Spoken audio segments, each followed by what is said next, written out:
nosso irmão Geraldo Paz, ele fez a leitura em Lucas, no capítulo 16, versículos de 1 a 13. Lucas 16, de 1 a 13.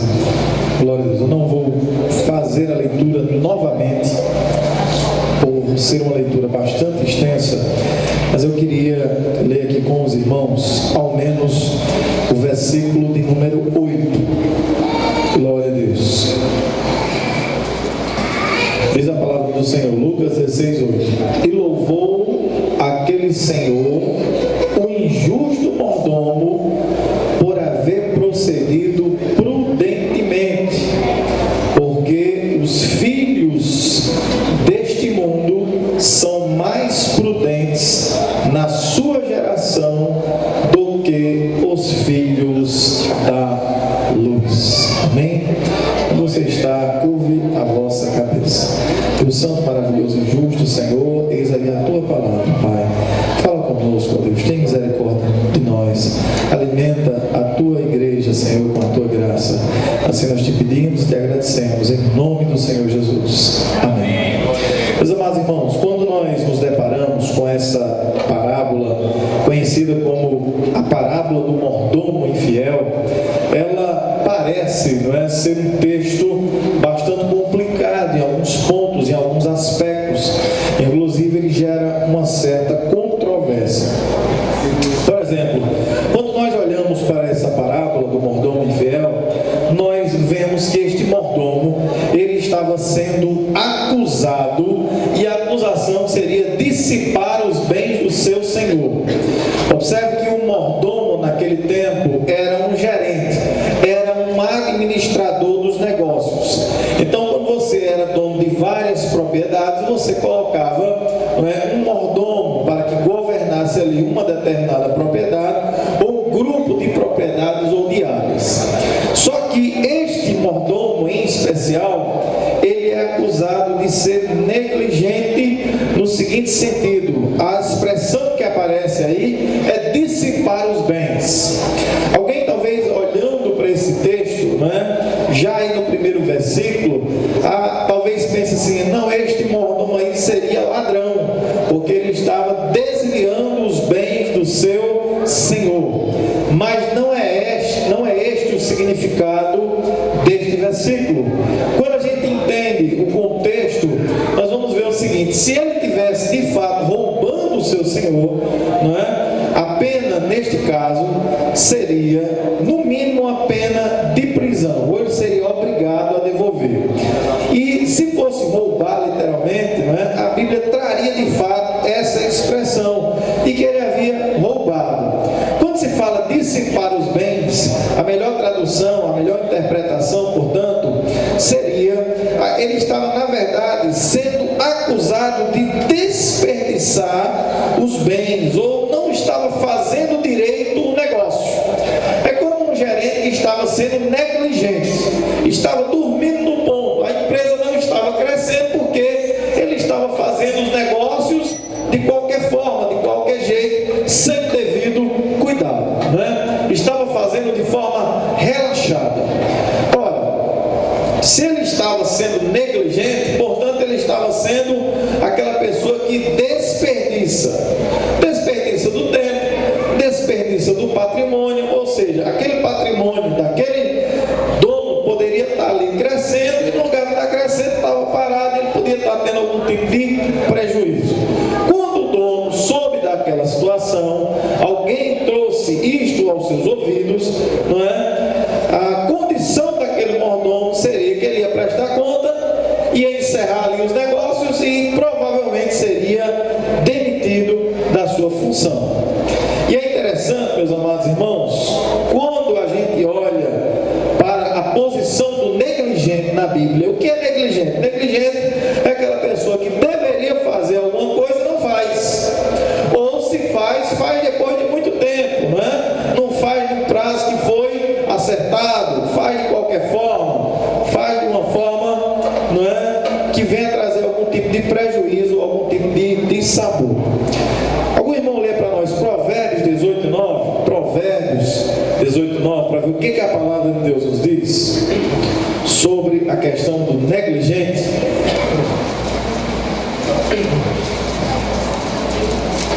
Também o negligente na sua obra é irmão do desperdiçador. Amém. Também o negligente na sua obra é irmão do desperdiçador. Ou seja, quem é negligente, por tabela, é uma pessoa que acaba também gerando algum tipo de desperdício. E o desperdício ele acontece como, por exemplo, você está na sua casa e deixa todas as luzes acesas em todos os quartos, sem necessidade. Isso é uma forma de quê? De desperdício. Você está jogando fora. Se eu sair e deixar uma torneira aberta, é outra maneira de desperdício. Hoje as empresas elas buscam o que chama-se de eficiência total. É evitar esses pequenos desperdícios, porque isso no decorrer do ano, quando somado, gera volumes enormes, seja na administração privada ou seja na administração pública.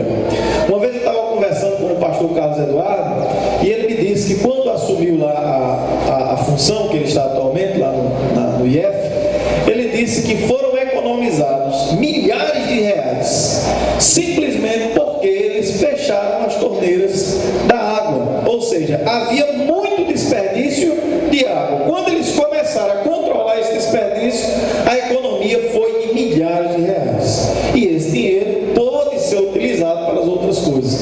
Veja, uma questão simples. Ou seja, quem estava antes como gerente estava sendo o quê? Negligente.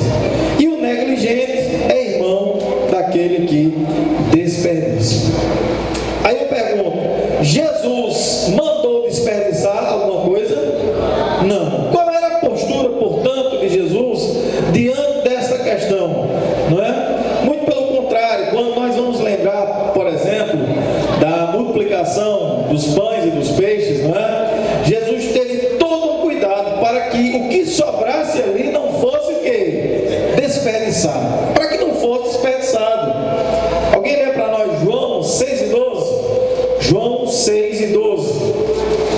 João 6:12. Glória a Deus. E quando estavam saciados, Sim. disse aos seus discípulos: recolhei os pedaços que sobejaram, para que nada se perca.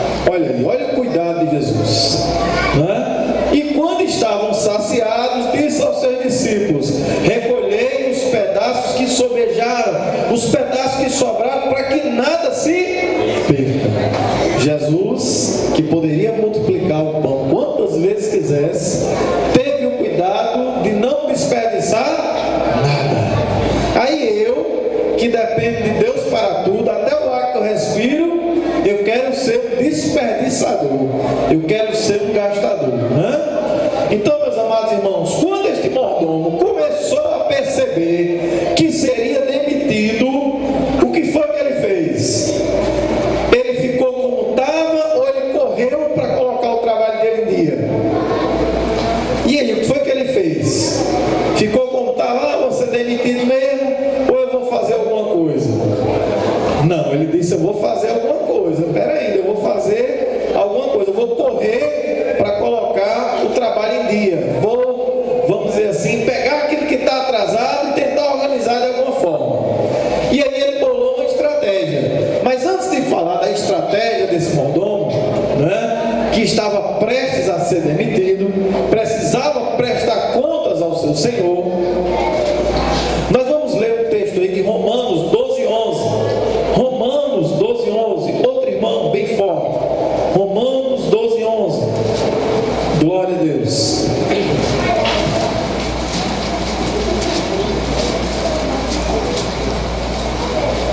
Não sejais vagarosos no cuidado, sede fervorosos no espírito, servindo ao Senhor. Muito bem.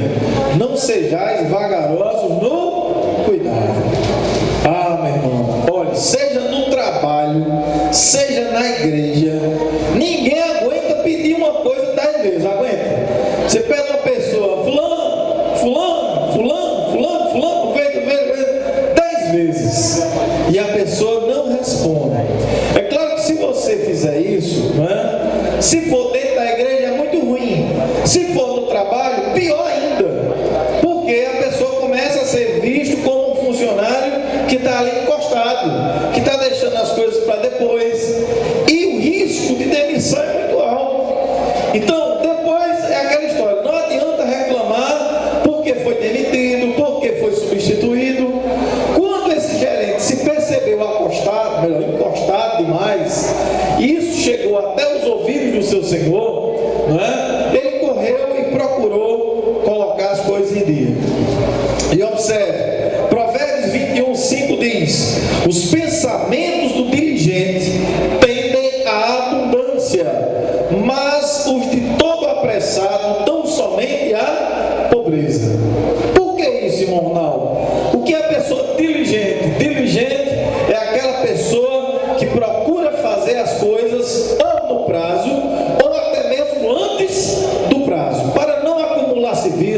seja no seu trabalho, seja no seu ministério, não deixe as coisas para a última hora. Observe, a nossa festa é no final do ano, e nós, do Jubileu de Ouro, né, a festa de 50 anos da igreja, e nós já estamos organizando, porque eu sei que se eu deixar para o mês de outubro, vai ser a mesma coisa que uma festa que vem sendo planejada desde janeiro. É claro que não. Então nós temos que ser diligentes, tanto na obra do Senhor, quanto no nosso trabalho secular. Porque se você não é diligente, você vira apressado. O que é o apressado? É aquilo que toda a vida dele está na urgência. Toda a vida dele está na urgência. Ele não tem tempo para nada. Irmão, se uma pessoa chegar para você e disser, eu não tenho tempo para nada, pode ter certeza, é desorganizado. Porque se você pegar a agenda dessa pessoa e pegar a minha, eu garanto que eu faço mais coisa. E ainda assim tenho tempo. Mas por quê? Porque a gente precisa ser organizado. Tem que ter uma agenda organizada, tem que estar programado para as coisas. As coisas não podem ser feitas assim de supetão, não é? Porque cada pessoa dentro da igreja tem as suas atribuições e tem as suas responsabilidades. Então tudo isso é preciso que haja um planejamento. Imagine se todo o conjunto aqui quisesse ensaiar o dia que quisesse, ou a hora que quisesse. Virava uma desordem, virava uma bagunça. Por isso que a gente tem ali um calendário, a gente já coloca antecipadamente, para os irmãos já irem se programando, organizando as coisas. Então a prudência, a diligência, ela nos leva a um estado que a Bíblia chama de estado de abundância, de ter sobrando, de ter para ajudar as outras pessoas, porque você não está deixando as coisas de última hora. Quer se preparar para um concurso público? Amém, é uma bênção. Então comece a estudar agora, não espera o edital sair. Quando o edital sair, eu vou começar a estudar. Não, qual é o concurso que você quer fazer? Um concurso para dar o FPB, por exemplo, que vai ter agora. Já tem gente estudando para esse concurso há um ano atrás, porque a pessoa foi mais diligente. Não é que quem começa a estudar agora não vai passar, mas é mais difícil, porque você já está concorrendo com alguém que já está há mais tempo se preparando, já se organizou antes. Então tudo isso faz parte da nossa organização, da nossa diligência. E eu quero, como pastor local, como dirigente local, que a igreja do Senhor cresça, que a igreja do Senhor prospere.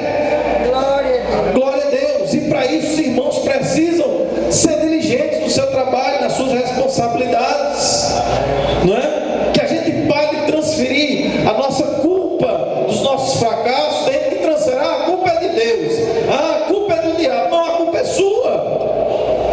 Transfira para você mesmo a responsabilidade. Chame o feito à ordem da sua vida. Meu Deus, o que eu quero para a minha vida?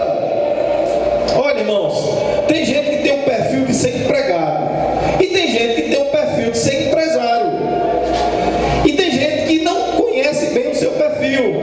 Tem gente que, por exemplo, trabalhou a vida toda como empregado e foi demitido, não arranja emprego de jeito nenhum, aí abre um pequeno negócio, aí quando pensa que não, aquele negócio começa a crescer, e aí prospera, transforma aquilo ali numa coisa grande. Ou seja, ele já podia ser um empresário há muito tempo, ele tinha um tino para empresário, né? Ele tinha esse filho, esse sentimento de ser um empresário, um gestor, e ele nem sabia. E aí naquele momento, quando Deus fechou a porta do emprego, na verdade foi para que ele se descobrisse um empresário, às vezes de outro ramo. E tudo isso é a mão de Deus, a gente tem que entender essas coisas. Às vezes uma porta está fechada há tanto tempo, porque Deus quer preparar você para uma situação melhor, para quem sabe abrir o seu próprio negócio, ou quem sabe estudar para um concurso público, ou quem sabe, né, fazer outro tipo de negócio. E hoje o mundo ele dá muitas possibilidades.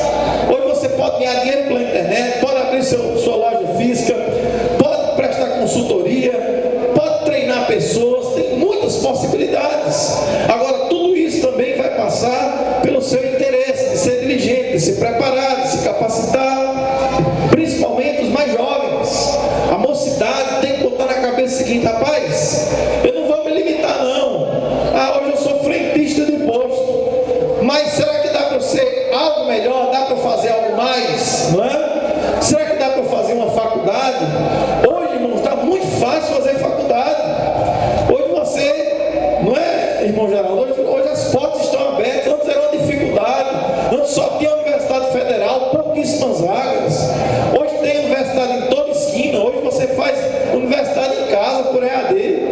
Você vai na universidade uma vez, fazer uma prova uma vez por mês, né? Então as facilidades hoje que a tecnologia permitiram foi também para que a igreja crescesse e para que o povo de Deus começasse a ficar atento, a ficar esperto. E por isso que nós focamos nesse texto, porque muitas vezes os filhos das trevas são mais prudentes do que os filhos da luz. Olha, não é que Jesus quis dizer que era sempre assim. Jesus, na verdade, estava dando um alerta para a igreja para que não fosse assim, chamando a igreja para se preparar para aquilo que Ele tem preparado para a igreja.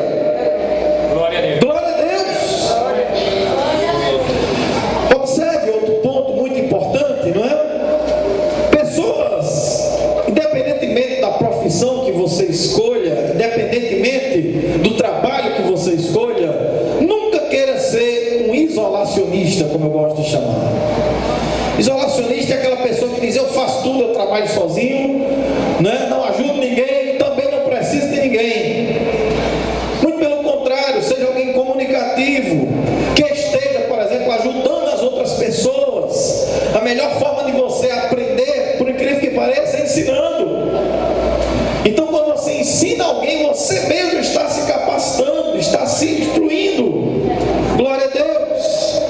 Aprenda a se relacionar bem com todos. Jesus teve esse cuidado. Jesus falava com todo mundo, com prostituta, com mendigo, com rico, com pobre, com milionário.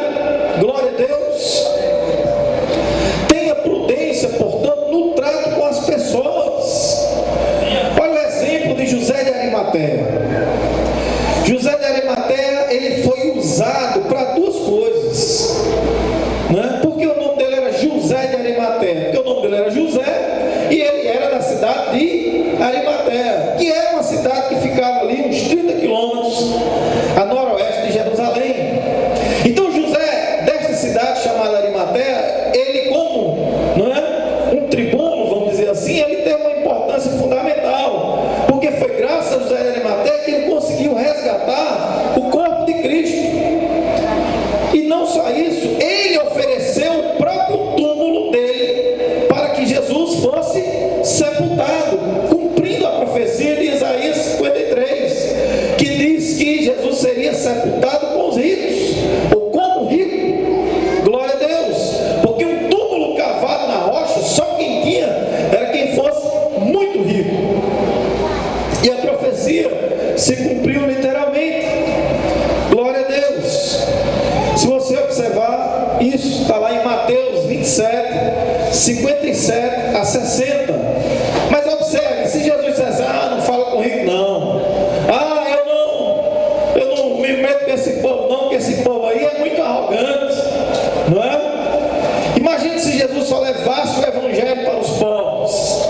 E a Bíblia diz que José de Arimateia era discípulo de Jesus, portanto uma pessoa convertida, alguém que de fato tinha recebido a Cristo. Então, meus amados irmãos, aquele homem, aquele mordomo, ele teve uma ideia brilhante. Ele disse: já sei, vou recuperar o trabalho perdido. E aí ele tem uma ideia, ele tem um gesto, né? Que além de recuperar parte do crédito do seu patrão, ele diz o seguinte: eu vou fazer amizade com esses devedores, eu vou fazer amizade com esse pessoal que está devendo. E aí o que é que ele faz? Chegou o primeiro, diz: quanto é que você está devendo? Não é? Vou dar um exemplo aqui: estou devendo R$100. Pronto, pague 50 e a sua dívida está quitada. Acabou? Opa, 50, 100 não tem não, mas 50 eu tenho para pagar. E ali dá aquele desconto, não é? 50. E tu, está devendo quanto? Rapaz, eu estou devendo R$100 também.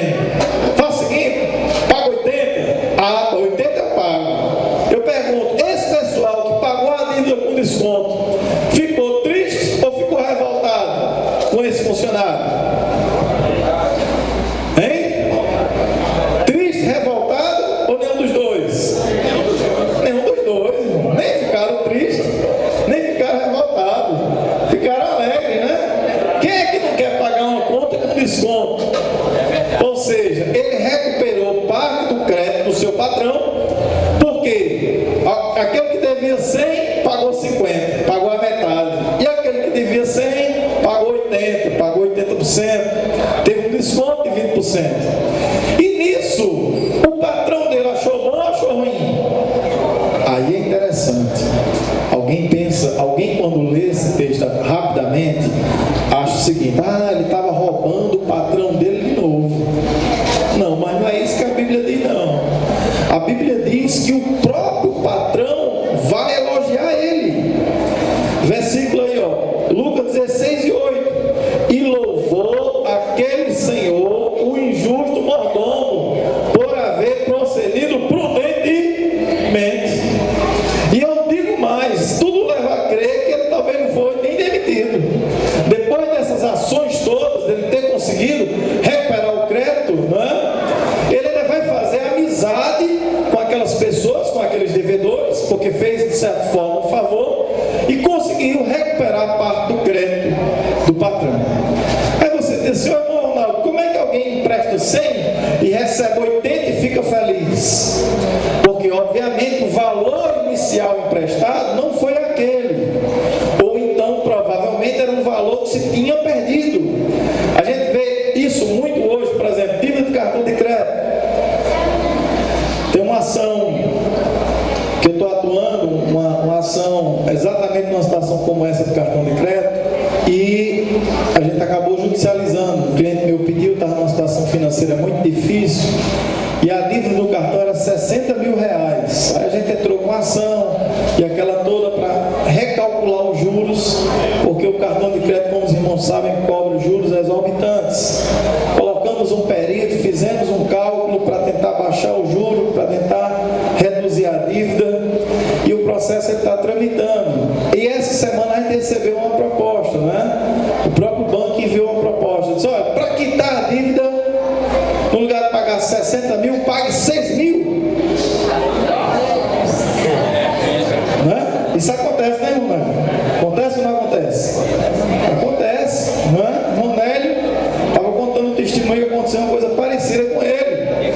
Aí por que os bancos fazem isso? Porque isso é um crédito que ele havia perdido de tudo. Então, para ele não perder de tudo, ele tenta recuperar parte do crédito, Tem uma razão, tem uma explicação legal para isso, envolve também direito tributário, mas eu não vou entrar no mérito porque seria uma aula de tributário, e o objetivo não é esse. Mas os bancos, eles fazem isso, é uma modalidade deles recuperarem pelo menos uma parte do crédito. Então esse mordomo, ele foi muito feliz, porque ele conseguiu recuperar parte desse crédito. E aí, meus amados irmãos, eu quero dizer uma dica muito importante. Olha que a mensagem de hoje está sendo uma mensagem mais prática do que aquela mensagem efusiva pentecostal. Porque eu sei que muitos irmãos aqui não têm uma vida espiritual melhor, porque a vida também financeira pode estar prejudicada. A pessoa apertada, cheia de conta, aperreada, às vezes não dorme de noite pensando nas contas, aí vem na igreja, às vezes precisando de um norte para sair das dívidas, quem sabe abrir seu próprio negócio, E olha que coisa interessante, atos de bondade como desse gerente, como desse mordomo, como desse administrador, podem levar tempo para serem reconhecidos, mas pode ter certeza que se um dia lá na frente esse gerente batesse a porta de uma dessas pessoas, e este é um dos objetivos da parábola de Jesus, talvez ele alcançasse guarida, talvez essas portas fossem abertas, como está em Eclesiastes 11:1, lança o teu pão sobre as águas, porque depois de muitos dias o achará. Então às vezes você faz um gesto de bondade sem nenhuma pretensão, e lá na frente você vai precisar exatamente daquela pessoa, e aquilo volta para você, E tudo isso é a graça de Deus. E observa agora o texto, outro versículo que muita gente se enrola. Diz o texto o seguinte: granjeai amigos com as riquezas da injustiça. Ô irmão Ronaldo, o que são riquezas da injustiça? A Bíblia, nesse texto, vai falar de duas riquezas: a riqueza da injustiça injustiça e a riqueza, vamos dizer assim, da justiça. O que a gente chama de riqueza da injustiça, nesse texto aqui, não é algo que veio de fruto de corrupção, mas a riqueza comum, a riqueza do mundo, a riqueza secular, a riqueza do seu salário. Então, aquele dinheiro que você ganha no dia a dia, ele não é um dinheiro espiritual. Então, a Bíblia chama isso de riqueza e da injustiça, a riqueza secular, a riqueza do mundo. Então, a Bíblia diz: granjeai amigos com as riquezas da injustiça, para que você seja bem recebido quando precisar de algum deles. Ou seja, a Bíblia está dizendo: olha, seja amigo dos pobres, mas seja amigo dos ricos também, né? Porque às vezes você pode precisar. Aí tem gente: não fala com fulano de tal, não fala com cicrano. Meus amados, e uma dica importante: cuidado com as suas amizades.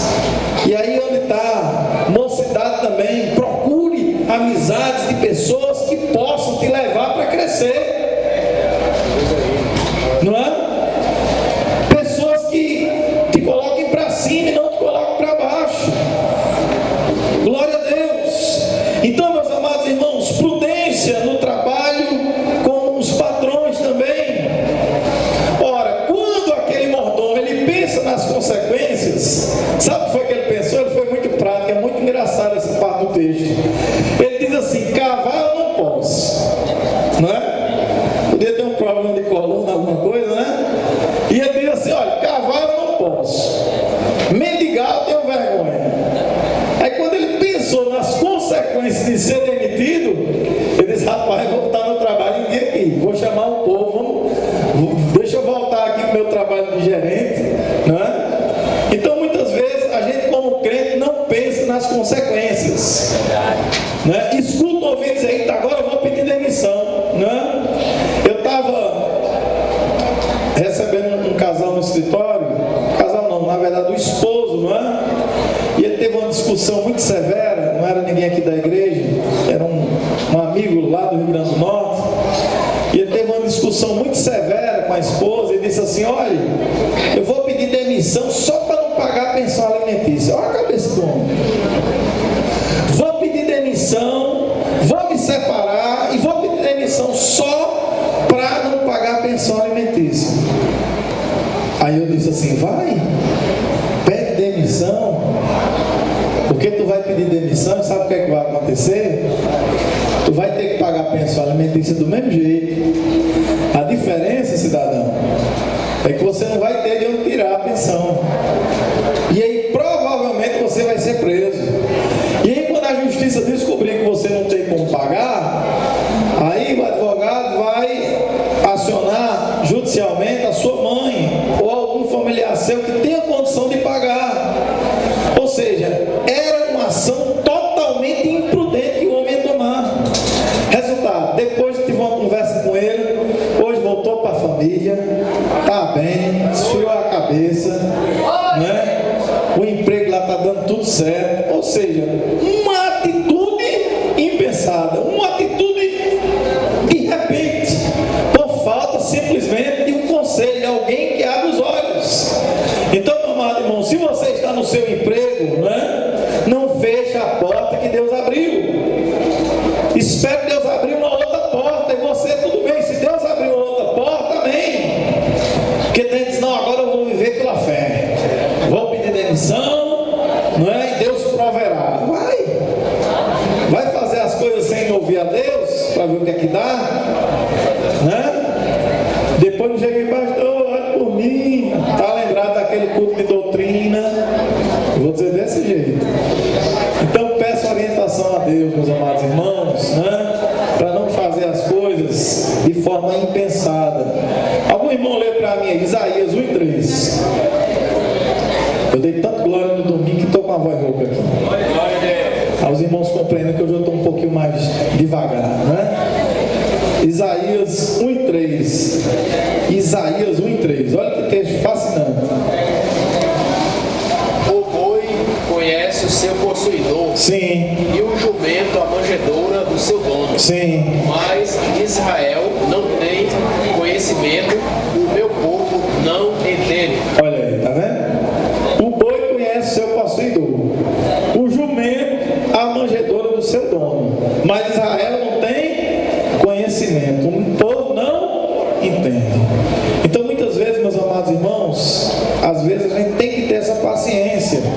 Ah, mas o patrão isso, o patrão isso não. Vá orar por ele. Vá servir da melhor forma. Espere Deus abrir uma outra porta para você, não é? Não faça nada de forma precipitada, glória a Deus. Porque infelizmente, meus amados irmãos, sabe o que eu tenho ouvido muito? Por causa de alguns, a maioria dos crentes paga o preço, sabia disso? Por causa de erro de um ou dois, a maioria dos crentes paga o preço. Já ouvi pessoas dizer assim: ah, eu não contrato crente para trabalhar na empresa mais nunca. Porque ficava faltando, colocando atestado médico sem estar doente, atestado falso, ou eu no posto de saúde, rapaz, eu estou com uma coceira aqui no pé, aí o médico toma 2 dias de atestado, né? Aí o patrão vai recebendo aquilo e vai descobrir que é mentira. Tem gente que diz: ah, para crente eu não vendo mais, eu só tenho uma mercearia, um negócio fiado e não vende mais. A pessoa perdeu o crédito e a pessoa olha para ali sem olhar para você como crente. O primeiro nome que ela dá é crente. Olha, é crente, está devendo, é crente e não trabalha bem, é crente e está mentindo. Meus amados irmãos, hoje eu estava chegando na OAB e ouvi uma coisa linda. Lá tem um funcionário que ele está lá há 25 anos. Não preciso dizer o nome dele, né? Porque isso aqui vai para o YouTube. Mas entra presidente, sai presidente, entra gestão, sai gestão e o homem está lá trabalhando. Aí hoje eu entrei lá na OAB, conversei com ele, fiz uma pergunta: ô fulano, qual é o teu segredo, hein? Por que entra gestão, sai gestão e você continua aí trabalhando do mesmo jeito? Ninguém mexe com esse homem. E ele não é crente, viu? Ele não é crente. Sabe o que foi a frase que ele disse? Eu até anotei. Ele disse assim: faz 25 anos que trabalho aqui, mas todos os dias entro aqui como se fosse o primeiro dia. Olha que frase linda, né? Olha que maravilha. Faz 25 anos que eu trabalho aqui, mas todos os dias eu entro aqui como se fosse o primeiro dia. Você já viu funcionário no primeiro dia da empresa? É o que chega mais cedo, é o que sai mais tarde, é o que entrega tudo, não é? É o que cumprimenta todo mundo: bom dia, boa tarde, boa noite. Não tem dificuldade para ele. Quem vai demitir uma pessoa assim? Não é? Claro, só se a empresa quebrar, uma situação muito difícil, né? Mas é uma realidade muito interessante de estar. Fulano, vou anotar essa tua frase aqui, porque eu vou dizer hoje na igreja. Provérbios 22, 29, a gente já está terminando. Viste um homem diligente na sua obra, perante reis será posto, não será posto perante os de baixa corte. Ou seja, a pessoa diligente, a pessoa que trabalha bem, a pessoa que serve bem na casa do Senhor, pode ter certeza que ele não fica no mesmo lugar. Ele naturalmente ele cresce, ele naturalmente avança, ele naturalmente é reconhecido pelo seu trabalho. E a parábola ela termina, vou ler aqui o versículo 11 de Lucas 16: pois se nas riquezas injustas não foste fiéis, quem vos confiará as verdadeiras? Riquezas injustas, no dinheiro, no seu ganha-pão, no seu dinheiro. Se no seu dinheiro, no seu trabalho, no seu dízimo, na sua oferta, se você não é fiel nem com isso, quem é que vai confiar para você as verdadeiras riquezas?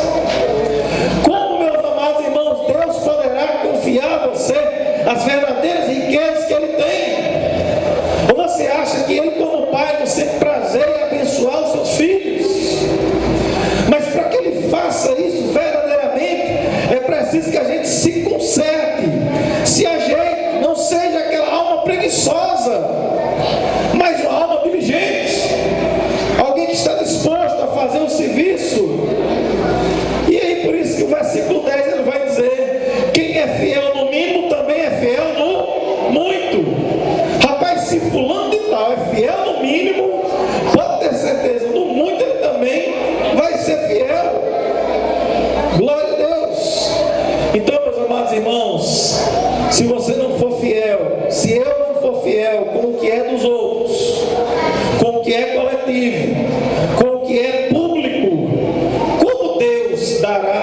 que é seu. Olha a pergunta que a Bíblia nos faz. Se eu não for fiel com o que é dos outros, como Deus dará aquilo que é meu? Portanto, tomou emprestado, devolva. Fez um empréstimo a alguém, pague. Eu deixei de emprestar livro, irmãos. Eu tinha tanto prazer em emprestar livro, mas o povo não devolvia. E eu deixei de emprestar. Não é pelo valor do livro, é porque todo livro meu tem as minhas anotações, tem os meus comentários. Eu digo, todo livro meu é único, porque tem o texto do autor e tem os meus comentários no rodapé. Às vezes alguém pede emprestado, a pessoa empresta, cadê o livro voltar? Não é? Eu tive que deixar de emprestar, com muita tristeza. Então, o irmão Ronaldo, mas eu não posso pagar, eu estou em dificuldade. Faça o seguinte, não se esconda da pessoa, não. Vá lá e diga para a pessoa, irmão, eu estou levando tanto, eu sei que eu estou levando tanto, eu estou em dificuldade para pagar, mas coloque uma maneira que eu possa lhe pagar. Eu não tenho dinheiro agora, mas eu posso lavar seu carro, eu posso pintar a sua casa, eu posso fazer ali. Negocie, que eu tenho certeza que a pessoa vai te olhar como uma pessoa de bem. Vai dizer, está me devendo, mas veio aqui acertar as coisas. Porque às vezes a vida é assim, passa um momento difícil. Eu mesmo já passei várias vezes momento de dificuldade financeira, mas eu não posso estar me escondendo do credor. Eu tenho que chegar, rapaz, eu estou passando por esse momento, por essa dificuldade, né? Aconteceu esse imprevisto, que imprevisto pode acontecer na vida de qualquer um. Você pode estar bem aqui, pode acontecer uma batida de carro, uma coisa que Deus o livre disso, mas é um momento que você não esperava. Às vezes alguém da família pode adoecer, que Deus o livre disso, mas imprevistos acontecem na vida, e às vezes você tem um gasto a mais, e aí compromete seu orçamento. Glória a Deus. Então chegue para ele e diga, eu estou devendo, mas quero pagar. Eu sou um crente, eu sou uma pessoa de bem, me perdoe por não me pagar, mas eu quero ajustar a minha dívida. Quem sabe até você não vai ser perdoado. Eu lembro uma vez, meus amados irmãos, que logo quando eu comprei um dos meus primeiros carros, um Gol Bola, né? Eu bati num carro muito caro, um carro importado. Olha só, nos primeiros meses dirigindo, eu cheguei para aquele homem e disse, é o seguinte, eu não tenho condição de pagar o seu carro, mas eu quero pagar. Agora deixa eu procurar pelo menos alguma oficina que faça um valor menor, que eu possa pagar.